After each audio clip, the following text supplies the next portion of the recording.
So, Martin Heidegger. Martin Heidegger is one of the bigger post-Nietzschean philosophers that we studied this year, and his big steal is, in the face of the nothingness and the abyss that Nietzsche sets up, how do you establish what something is? How does something be? So for most of his essay, especially in What is Metaphysics, and also in the question concerning technology, he's going to be dealing with what is capital B being. What is it to be?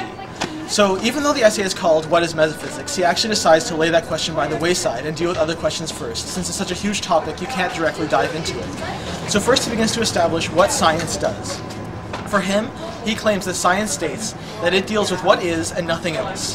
However, in that very statement, it is immediately claiming that there is a nothingness that it is avoiding. It is trying to come up with an objective truth of what something is, while forgetting that there is absolutely nothing behind it. And Heidegger is absolutely fascinated by this idea of nothingness. So when he thinks about it, he realizes that you don't control your moods. Moods come across you. So the first example he gives is boredom, but this really has no importance to the rest of this essay. The second example he comes across is anxiety. Now he says that there are two kinds of anxiety. One is one that you can bring about yourself. For example, I'm very anxious that I haven't finished this essay yet. For him, he says that comes from fear, which is something more controllable. But true anxiety is uncanny. You can't link it to anything. If you look at what something uncanny is, it has absolutely no holds on anything real. So he realizes that a feeling of anxiety is not going to be held in anything real. You can't say, oh, this pillar is the cause of my anxiety. You can go to everything, but anxiety will not be lodged there. So the world essentially departs from you. It slides away. And you start to realize the nothingness behind things. You get confined at the same time because your world, it was so huge, and all of a sudden you realize that there's absolutely nothing. You're in a box. And from this nothingness, you, the human being, or what he's going to refer to as design, which refers to being there, a being that is conscious of its own being, and that this is a problem for, you realize your design, and you realize that you are a meaning-giving being. For example, when I look at something, I clear room for it to exist, to reveal itself to me. A dog isn't going to have the same effect, because a dog is going to be, oh, this tree is something I need to mark to decide what my territory is. But for me, if I look at a tree, it can reveal itself in so many ways. In the middle of winter, I can see a tree as a destitute thing standing in the middle of a frozen forest. However, in the summer, a luscious tree covered in green will appear to me as some real embodiment of what life truly is. Or in fall, it will come to me as this beautiful array of colors. It reveals itself through me in a way that nothing else can see it. So this is how we reveal. But then, what exactly is metaphysics? And this will also tie in the question concerning technology in a way.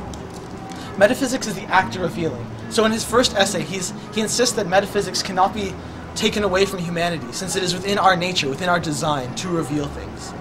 So for metaphysics to disappear, humanity would have absolutely no function in the world. We'd be a creature like anything else with absolutely no special characteristics.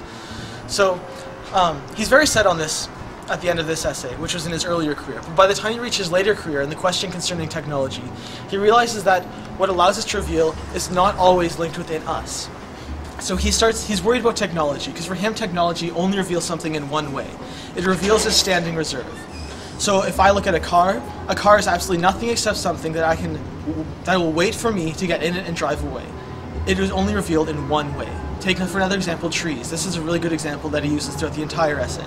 If you look at a tree in the original way of revealing, it'll appear in any possible way. It can appear as beautiful, sad, moving, but through technology, you will only see a tree as standing reserve. It is paper for the paper company. It is lumber for your fireplace. It loses its inherent value. So technology is forcing these objective truths onto things where there actually are none. So he's very worried about this, and he wants to deal with it. So he says, we need to find the essence of technology. But since the essence of technology you can't really find it. So if you look at a tree, you can say the essence of a tree is that it's a tree. But technology is so far-spanning that you can't just say, oh, the essence of technology is two gears turning together and doing something. So he looks at the essential human definitions of technology. And the main one that he focuses on is the instrumental definition, which is that technology is a means to an end. So to mean that something is a means to the end means that it causes. And he goes through the Greek words here, and eventually comes to the word aletheia, which is to reveal for the Greeks, which also means truth. But if we remember our Dante, lethe is to forget. So essentially means to not forget. Aletheia. So this revealing, the Greek sense of this word, was much more impersonal. When you revealed something for the Greeks, or caused it, as he's going to call it later, you have the four causes that Aristotle mentioned, and each one of these combines into a sense of indebtedness. So if I reveal a tree, it is indebted to me for the way that it is being revealed, even though it is revealing itself. But with technology, there is no indebtedness. It is just setting to something. A tree is not indebted to me for the fact that I am turning it into paper or to wood. It does not reveal the true essence of the tree. It turns into something that it is not. So, now that we have this technology, what do we do with it? We've kind of understood it, but what about humans? Are we not distinct from this technology? We're not part of this standing reserve. Heidegger's going to say that we almost are. If you look at a lumberjack, going back to the tree example, a lumberjack may think he is free from this idea of standing reserve, but as he wanders through the forest, he is really nothing more than a tool for the paper company, which is really nothing more than a tool for the newspaper company, which is really nothing more than a tool for the media, which is really nothing more for this, and it's this gigantic inframing process. Heidegger's going to call this inframing, and that actually includes humanity. We're not quite standing reserve since we are the first, we are what technology reveals through, so we do have a special relationship with it, but we are starting to lose our inherent values. This is very, very, very problematic for Heidegger, because we can no longer access our true design. We can no longer reveal as we are supposed to. So, in the face of despair, he goes back to his good friend, the poet Holderlin, and he realizes that Holderlin says, where the greatest danger reigns, there also grows the saving power. And Heidegger's fascinated by this, and he says, well, what is this saving power? We can't be indebted to technology, it can't be giving us anything, since it's forcing us to reveal in one way. And apparently I'm over. You want like 15 seconds to recap? I was almost done. Okay. Okay.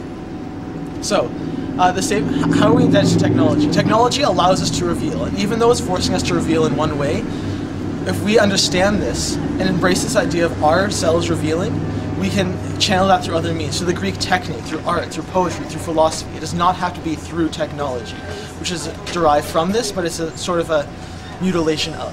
So by embracing the fact that we can reveal, and by understanding eventually that technology is revealing things in only one way, and there are other ways for them to be seen, we can once again return to our true design and our true essence, and our true place in the world.